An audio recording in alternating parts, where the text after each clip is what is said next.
Oi gente, hoje eu vou falar de insulina, esse líquidozinho que dá vida pra gente.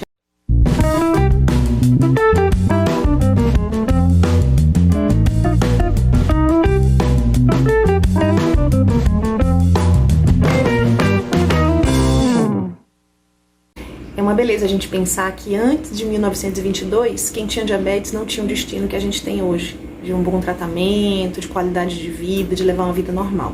Então a insulina veio para realmente revolucionar o tratamento do diabetes e mostrar pra gente que a gente pode ter uma vida normal, uma vida simples, vida tranquila.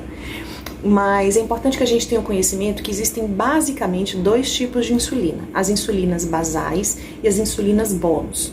Por quê? Porque a insulina basal é aquela insulina que a gente aplica uma, duas, em algumas situações até 3 vezes por dia, e ela tem um efeito lento. Ela vai permanecer agindo sobre o corpo ao longo das 24 horas. Aí depende da quantidade de doses que vai ser necessário para cada tratamento, tá? A insulina em pH, que é a insulina mais antiga, que é um tipo de insulina basal, em algumas situações ela pode ser necessário aplicar até 3 vezes. A maioria das análogas a gente aplica no máximo 2 vezes ao dia. O que a gente precisa saber é que essa insulina tem uma ação prolongada. Ela não tem uma relação direta com refeição nem com glicemia. Ou seja, se eu acordar com a glicemia de 100 ou com a glicemia de 200, a dose da basal deve ser a mesma. Isso é informação muito importante, porque muita gente ainda tem o hábito de ajustar a dose da insulina basal de acordo com o resultado da glicemia de jejum. Isso não faz sentido. A dose da insulina basal ela só deve ser ajustada com orientação médica. O médico que define para você se você aumenta ou reduz dose, porque não há uma relação, como eu falei, direta com a glicemia.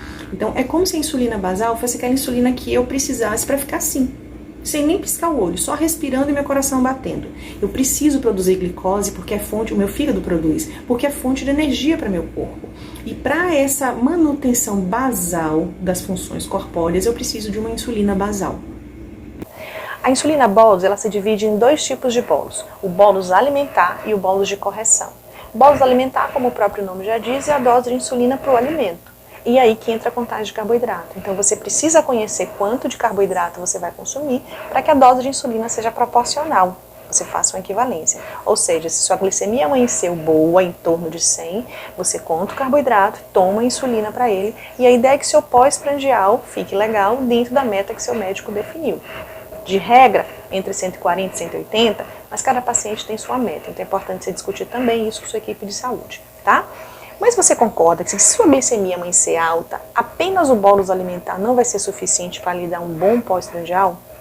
Então você precisa adicionar um pouquinho mais dessa insulina, que seria a dose da insulina correção, que seria o bolus de correção.